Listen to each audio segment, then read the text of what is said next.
Anyways, it's time for the Daily Cup of Genre. Unfortunately, we're not doing live today. Hey, it happens. I was kind of worried. I don't know why it's so loud. I'm gonna have to do some stuff in post. I don't know if it's just my ears. It was loud, wasn't it? Anyways, we're sponsored by Generations, where the pros go to grow. And yeah, like I was saying, we were gonna do live like we normally do on Thursdays, but as you kind of see, things are a little out of whack, and I didn't want to I didn't want to be like that on live, because if things really go off the rails, I'm just gonna release the intro and then say bye, and that'll be the end of the episode. I'm Kyle Below. We talk about everything here, and by we I mean the other guy. If those of you that can't see the video, not watching YouTube, which you should be, and subscribed, the other guy is Manny Gomez. What's up, buddy? How you doing? What's going on, man? Like I said, brain fog. But we do have something easy to talk about that I think we could kind of get through, and that's Variety came out to kind of dispute Vulture yesterday, and their Vulture's source saying that Venom Let There Be Carnage would be delayed until 2022. Variety said that their source says that's not the case, and then nothing from Sony. So I know we have reached out to some people, no one like big at as Sony exec or anything, but kind of reaching out to PR people and reps and whatnot, and it's been mostly radio silence, right?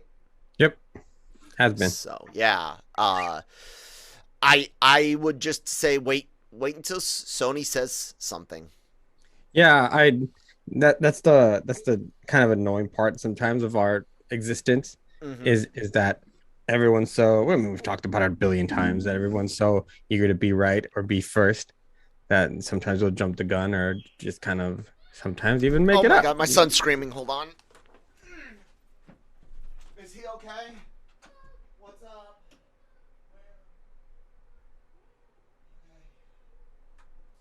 He's all right. It's just a bug. Sorry, everyone. I'm not even gonna bother cutting that out. He's got a big fear of bugs, but whenever you hear your kids scream like that, you just get up.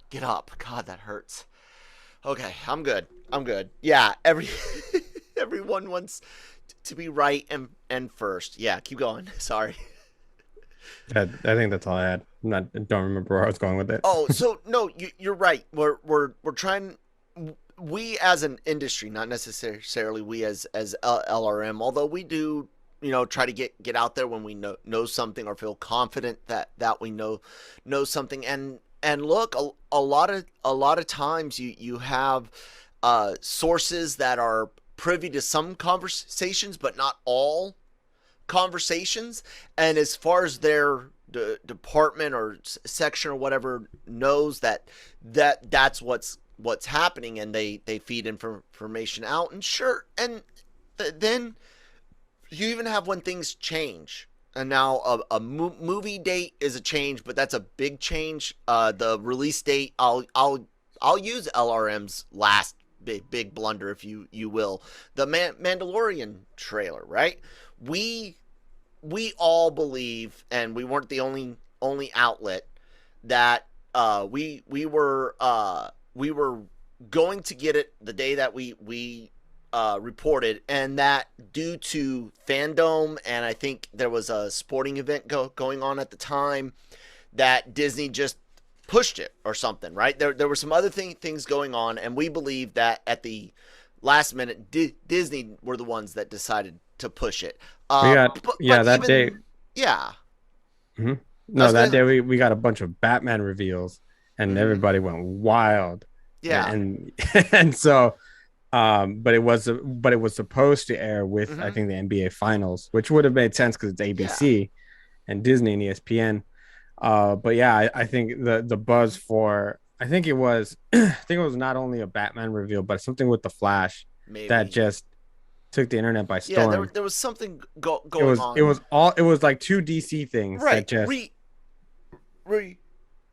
I was going to say, regardless, we took a hit, rightly so. We said something was going to happen, but my point is that sometimes the changes, or sometimes being wrong is because of an actual change, and sometimes it's you're wrong because the source's info, it's a legit source, but the source's info is old, out of date, and then sometimes you're just believing a lie and feeding that lie to people. Vulture probably fell into the second category this time. Maybe their source heard the discussion, heard it being seriously considered in his area, but the execs never really considered it. Maybe the managers did, the middle people did, but the execs did. Whatever. That's what I'm guessing. But yeah, man, we kind of just have to wait for Sony to say something.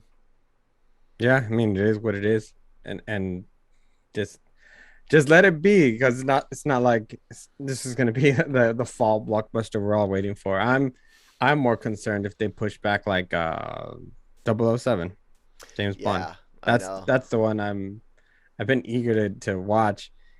But if it gets pushed back, it's one of those things where we've been watching the numbers of some films, and we're like, maybe they should have waited a little bit more or something like this. So whatever they feel is in their best interest, it'll eventually come out. Yeah. But on the same note, I did hear, and I don't remember where I saw it, where I was reading it, that depending on how Shang-Chi does, they might actually push back the Eternals. So what? I don't know. I don't remember. Like, I just remember move it out of yesterday. 21? That would be weird. Yeah, I think so. So that would leave us with probably like Spider-Man. Yeah, I could kind of see that because of the talent, Hayek, Jolie, those big names, big paydays. Like, they want to make money off of it, and if they do move it, if they did, I could see it being for that reason, to try to push that, and it would really solidify the fact that the Eternals is mostly inconsequential to the MCU. The fact that you can and also move it past Spider-Man, like, just wow. I know. I almost think that's half of the case. It's just for the lack of better terms, everyone's looking past Eternals now. Right.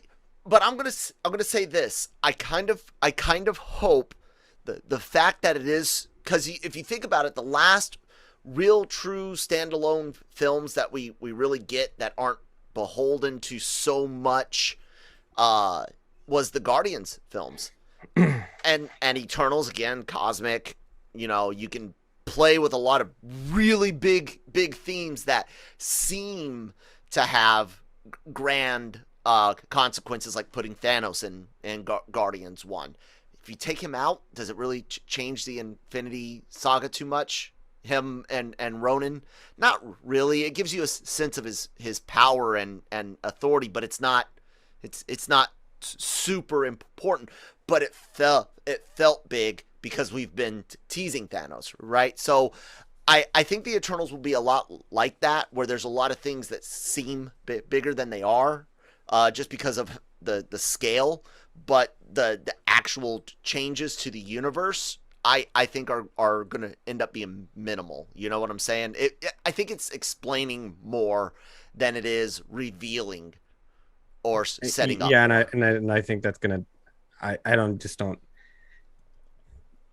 If the Eternals disappeared off the docket tomorrow, I wouldn't even blink. Well, so I'll finish up my thought with it then, and that is that we might actually get a better movie because of it being standalone. And I understand the dangers in the story style that I just said of what they're going to do, what I think they're doing, where you're explaining more, because that can be done really bad. And they run that risk, but again, and it's like in Feige we trust, but you're right, it's hard to get people to care about it. You said the second trailer didn't boost it in your mind at all? No, nothing whatsoever. Have you read all of the leaks for it? Like, did you read the alleged like full script description and stuff? No, I don't read Okay, those. so Brian did. Brian Brantley, Pulp Myth host on YouTube. Check him out. Does a lot of really cool niche reviews, a lot of true crime type stuff. And then he does anime versal reviews with us. And then he had said what I had just asked about the he'd read all of that, and he kind of agreed with you and I on the first trailer, but he said the second one, while it confirmed a lot of the leaks, so if you've read some stuff, congratulations, you know things. And then he said that the second trailer actually made him want to see it more. Like he said on paper it doesn't seem exciting, but the execution in the second trailer looked better. So take that for what it's worth.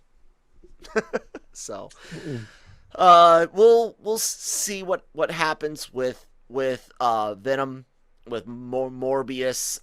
Spider-Man releases their trailers. It says in theaters in December. There's lots of things to be concerned about health wise and rules wise across the world, let alone here in the North American continent, which we're mostly considered are concerned with. But I will say this anecdotally, just from my local area, which covers two states, things seem to have reached several plateaus. Like, they're not great still, like it still sucks, but it looks like we might be dropping out at about 50% of the winter spike, which I hope, and again, we're not doctors, and I'm only speaking from what I see. So I could see where people are kind of hoping that October, November thing kind of holds up, but it might not. It might push into the winter, but I don't know, man. If they move Venom, I think that confirms there's no big Venom Spider-Man stuff, which we didn't think there would be. I've heard some considering whether or not the shadow you see jumping in one scene from the trailer was Venom or the Lizard. I believe it's more likely to be Lizard than Venom, but it would kind of solidify. That was a thing. Yeah, it's legit a thing. Not a big thing, but a thing. Nah, that's the movie's. So, the movie's already way too big for Venom. Venom and Spider-Man will be its own thing. Yep. So we'll get there. Yeah, man. We'll get there. I did think of one way to fix the whole Peter Eddie thing if they try to do that with the symbiote and all that. When Sony gets their grubby little hands on Spidey again, and I know that they work, and Feige says that things are story wise more kumbaya than executive side of things between Sony and Marvel, but I still say Marvel's been running the fucking show. Anyways, Sony, those are Sony movies. When they get their grubby little hands back on Webhead, I could see them doing I don't see them doing it, but they should, where the symbiote kind of rejects Brock, kind of flip it, right? Instead of the Spider-Man rejecting the symbiote and that making the symbiote hate Peter, and then Peter being better than Brock at his job, making Brock jealous, you kind of flip it. You have Venom and Eddie split. Venom goes and attaches to Spider-Man, so now Brock hates Spider-Man. And then when Spider-Man rejects Venom, Venom hates Peter. So you just kind of flip it, and you can kind of still work it in so you can get that dynamic, because without there being a rejection and a jealousy, the dynamic between Spider-Man and Venom and Brock, what dynamic? Like what could you do? You've got to have someone being rejected and someone being jealous. Otherwise, it doesn't work. And that's my biggest concern is they're just gonna throw Parker in there and be like, Venom wants to be the hero and he doesn't want Spider-Man to do it. And the only conflict they'll have is Venom likes to eat people and Parker doesn't believe in killing the bad guys. That's it. That's going to be Sony's big conflict is Venom eats people. Yeah, we don't like that. But I mean, aren't you excited about the Sony SpiderMan universe, which now connects everything together, and Venom, Morbius, and all that great stuff? Yeah, no, I'm not. I look. It actually the naming change really concerns me because I'm afraid we're gonna get more Maguire and Garfield shit. And look, I know that you could do it and it could be good. And I'm not saying that I hate it and all that. Again, I'll just point to yesterday when I said I'm ready to take the nostalgia goggles off for at least a while. I can come back. We can continue to polish turds later. Right now, I kind of want to get back to seeing new things. So I said this a month ago. I said there might come a time soon where I'm not at every Marvel opening night unless work needs me to be. That might come simply because not that I'm necessarily fatigued. It's just that I might have more on my plate of newer stuff if people will make newer stuff or go for deep cuts. So yeah, go for deep cuts. Anyways, let's take a quick word from our sponsors over at Grow Generation and talk a little bit about what if and wrap it up unless you got something else to talk about. So take it away, Cam. Grow Generation, where the pros go to grow. For all of your cultivation needs, Grow Generation has the right products, service and staff to make your grow successful. Go to www.growgeneration.com, where the pros go to grow. Yes, indeed. Check them out so much. Thank you guys so much for sponsoring the episode, and please do indeed check them out. Let them know who sent you. So, what if episode 3? You had already seen it, right? You got to see the first 3. Okay. Mm-hmm. So I was waiting for all of them to kind of come out and ask you straight up, dude, which one is your favorite? Before saying anything about it, just out of the 3, which one's your favorite? It's tough, man. I really enjoyed all 3 for very different reasons. Mm-hmm. I'm still gonna say the one with Peggy Carter. Okay, interesting, because this one was mine. The T'Challa was Nick's, and Carter is yours. And they're very close, man. But I think that I mean, there was no room for it really, but Peggy Carter is such a cool character in the way that they showed her off and what if and what her potential, mm-hmm. I think was done really, really well. While the T'Challa episode, that was good, it was more a little bit more of an emotional connection, not necessarily because mm-hmm. it was that great to, you're going with the collector is always cool. Yeah. And then this week's episode, I loved it. Yes. But I don't know. It was just kind of, it was okay. It was okay. I love the twist of who it was, and yeah, that's a deep cut too. It made so much sense, mm-hmm. and I was like, yeah, that's pretty good actually. Something about the Avengers being killed, it was all right. I will say that this the way that happens, and that's not really a spoil, and these guys aren't, it's canon, but it has no effect on the broader main timeline. Anyways, that we know of. The title, what if the world lost its mightiest heroes is right, but the how is so cool. That's one of the things I mentioned. Deep cuts, the big mystery, right? It starts off as I almost thought it was going to be like a comedy, right? Because it's I almost thought it was going to be like a dark comedy by the time you get to the second or third incident and the smells. Yeah, you know what I'm saying? Someone smelling like lavender.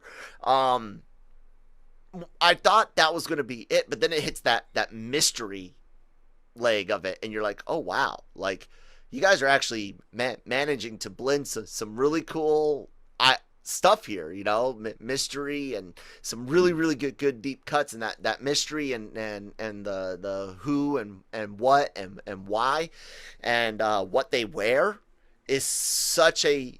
This is my question I asked Nick. They did that episode. We're getting some zombies. What did they want to do with Spider-Man that they said no to? I don't know. Because apparently there was an idea for the Spider-Man stuff, and they said no. What could you say no to after you know who goes pop in this episode? Literally pop. Like, what a... Oh my God. I don't know. It was fun. I hope everyone enjoys it. They've all been super fun. I've enjoyed the heck out of it. As a matter of fact, I get to watch, I think, the next couple of ones early too, because I have a couple of interviews with like producers and visual the animators and things like that coming up soon. If you could ask one question, ask this: what was the idea, or kind of, and I'm not trying to ask it in like a negative way. I really want to know why this particular art style, because that was the weakest part of this episode, I think, was their chosen art style, and it really came down to Widow's hair and that red. Whenever you see it, whenever light reflects off of it, it makes it look like a you remember those old like tin soldiers and the way the glossy paint looked when light would come off of like tin soldiers or tin robot old-fashioned toys. That's what it looked like, and it took me out so much. And I know I'm very picky with aesthetics, but yeah, ask if you could find out, if you get to talk to some animators, some artists, try to figure out where this art style kind of came from and the inspiration. I think lighting was probably the weak point for the animation in this one. And that reflectiveness, if they had toned down the reflection in the hair, it might not have been as bad. So like I said, I'm not wanting to like hate on anything. I really want to know where, because it's unique. Like this type of shininess and mixed with cell shading is it's unique. So yeah. Anyways. I mean, I think that's about it. Couple of little Marvel stories. Like I said, it's a bit of an off day, but I kind of feel better talking. Was there anything else you wanted to talk about? Gamescom yesterday officially released the date for Halo. Okay, what happened? Gamescom. So I know. Horizon Zero Dawn is hitting in February of 2022, and what did you say about Halo? Halo Infinite, the release date has been revealed for December 8th. December 8th, okay. Campaign and multiplayer modes. Oh, so it will have... Okay, and then I think the map editor is supposed to eventually come later. So cool, December... And then, like I said, I think it's February 18th, 2022 for Horizon Zero Dawn, or not Zero Dawn, Horizon Forbidden West. Yeah, 18 February, and that's cool, man. Yeah, so are you a big excited Halo fan? because oh yeah, I'm a big Halo fan. Yeah, so it's gonna be on for Xbox Series XS, Xbox One, and PC. So, I think it's cool. They also revealed that Infinite's campaign and multiplayers will each be about 50 gigs to download.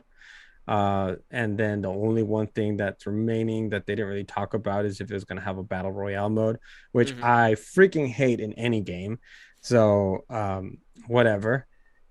But they also had a pretty cool cinematic trailer that they released with it. So, but I mean, Jesus, dude, like how quiet are these game news that I like yesterday? I heard nothing about it. Yeah, like I didn't even know Gamescom was happening. I knew it was going on, but honestly, because of how bad the tech shortages are, I'm like, when it hit, I'm getting everything on PS4 or PC. You know, there was one thing I wanted to bring up, and I don't want to, and I know I'm not gonna do it, just simply to keep the edit a bit easier today. I've got some other things going on. I will say, Star Siege Tribes, guys, check that out on YouTube. Look at some pictures, and you'll see where Halo got its inspiration from in vehicle combat, some of the weapons, and even kind of the armor design for the Space Marines, or whatever the fuck they're called, Master Chief's people, his military. It's a old game, 98, and but you can see where that inspiration comes from, and it's kind of cool to see see how far back it's like music. You know, we always say, oh, you wouldn't have so and so without Chuck Berry, or without Fats Domino, or Elvis, or whatever, the Rolling Stones. Games are kind of the same. There's no Halo without Star Siege and Half-Life. It just doesn't happen. There's no Half-Life or Star Siege without Doom. And I don't know if that's the cat or my son at the door, but no, it's the cat. Cat's reaching under the door trying to get in. But yeah, I kind of like that. I like looking at like graphic evolution videos and things. It's really cool to kind of see where the things we like come from. Anyways, where the things I like come from is lrmonline.com. And you guys can go there every single day for all your entertainment news, needs, and opinions. We have a wonderful YouTube channel which hosts video format of the Genreverse podcast network, available wherever you get podcasts from, but also on YouTube. We have video series. We have interviews with celebrities and creators and talent. We have a lot of really great things. A lot of great podcasts covering Marvel. What If review in depth here in a few hours up on the site and the YouTube channel. And yeah, guys, please do like, share, follow, and subscribe. And yeah, Manny, what do you got to say? Get off my lawn. Get off my lawn. You guys. No, dude, kids. I'm grouchy today. I opened my cupboard this morning and I realized I have no more coffee. And that's very upsetting. So yeah, we have some really cool stuff. If you make sure you follow all of us on social media, because Gig's been giving you all kinds of tidbits throughout the week on what's going on CinemaCon. We have interviews that have been going up all week. I have a couple more. Hell, I have a heck of a ton of them going up next week, including Robert Rodriguez. And also Fallout Chen from Shang-Chi. She was wonderful to talk to. She plays Shang-Chi's mom. Nice. And everything in between. I interviewed with the director for a phenomenal film called Paper Tiger. We had the Voyeurs interviews with the director and the cast of that. They were really fun. That movie is spicy. But hey, whatever. Erotic thrillers. I had never watched one. Maybe I haven't. Probably have. But man, it was a fun ride.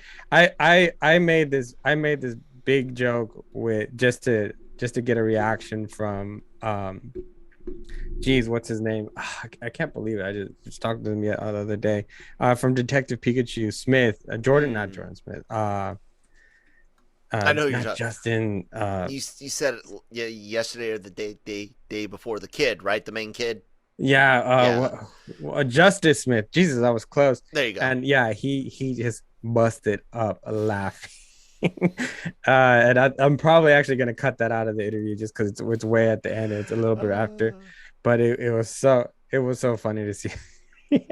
Maybe make it a clip or something. I can't believe I actually said something like that, but it was fun. So yeah, guys, that's really cool. Tomorrow, Friday, hopefully we'll be in much better form for you guys and in our normal 45, 50 minute format. Yeah, check us out on social media, like you said, and we'll see you tomorrow, guys. Bye.